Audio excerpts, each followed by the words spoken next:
Hi up there guys, it's me again. In this video I will show you how to change font size in Telegram. First guys, go and open the application and then select the three dots icon on your left upper side. Right after that you need to go on the settings side. Then you should find for scrolling down and find for settings buttons. As you can see, you have a lot of options also here, but you need to choose the fourth selection that says chat settings.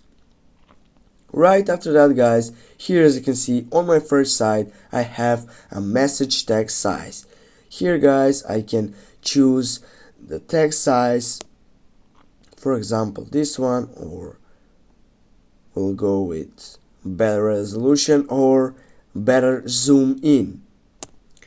Right now guys, with this we have changed our font size in Telegram. Thanks guys for watching. Don't forget to hit that like and share the video, and if you have some problems please comment down below in the section. See you soon guys, have a nice day.